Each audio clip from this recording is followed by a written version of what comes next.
in the Detective Comics Batman series 2 days ago in Gotham City. As Azrael stands on the ledge of a cathedral, seemingly wounded, a shadowy figure stands over him that seems to have a Batman like silhouette. Now, whoever this shadowy figure is, he forces Azrael to jump through the window of the cathedral as the shadowy figure throws smoke bombs. Azrael dons two blades and proceeds to go at it with the shadowy figure.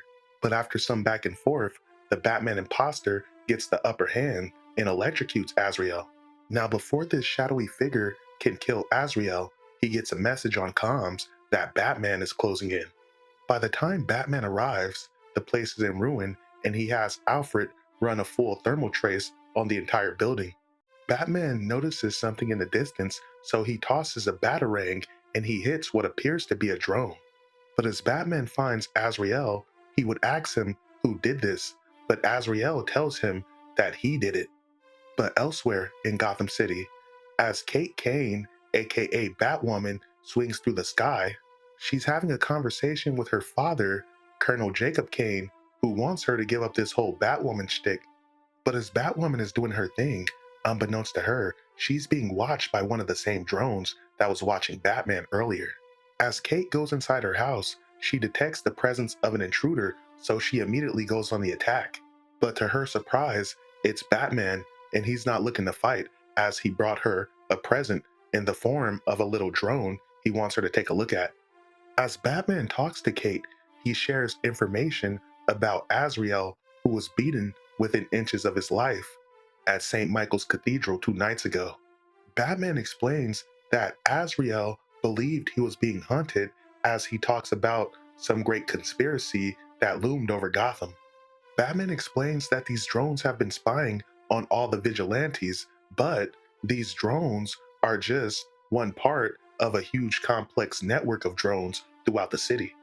Batman goes on to explain that someone has plans for all of Gotham's vigilantes, and he's here to ask Batwoman for help in training the next generation of heroes. Now, Kate asks Batman why would she even trust him, but Batman takes off his mask to reveal himself to be Bruce Wayne, her own cousin. Now, although Kate is surprised, she tells Bruce that she already knew. Nevertheless, these two have work to do. But later, at Bay Street Seaport in Gotham City, a group of armed men that have been colluding with the Penguin are carrying out a robbery when the GCPD show up outside. Now, the thugs are like, what the fuck, as their robbery plan was supposed to be foolproof. But Stephanie Brown, aka the Spoiler, speaks up from the rooftop as she leaked their plans to the GCPD.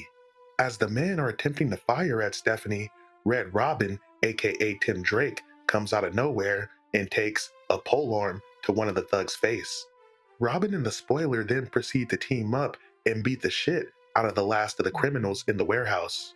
But as they finish off with the thugs, they're then confronted by Batwoman and Batman as Batwoman tells them they have plans for them.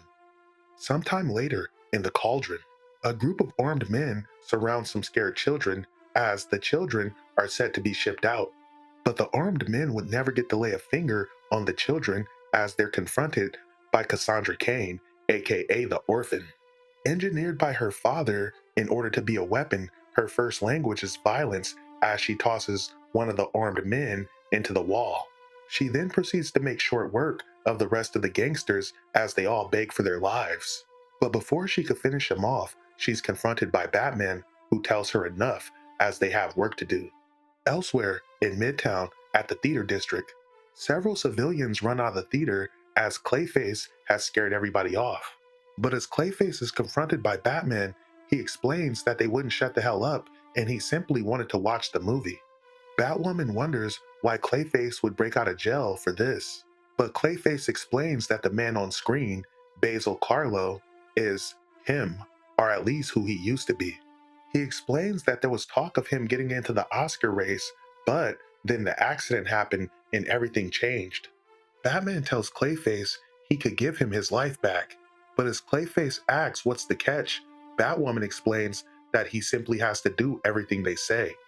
Batman assembles a team that consists of Tim Drake Robin, Stephanie Brown, aka the Spoiler, Cassandra Cain, aka the Orphan, and Basil Carlo, aka Clayface. He goes on to explain that they're standing here today because they're all targets, and now they're going to be trained to survive on the battlefield and be given the tools to survive.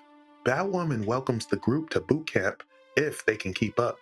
But Batwoman wonders what Bruce isn't telling her.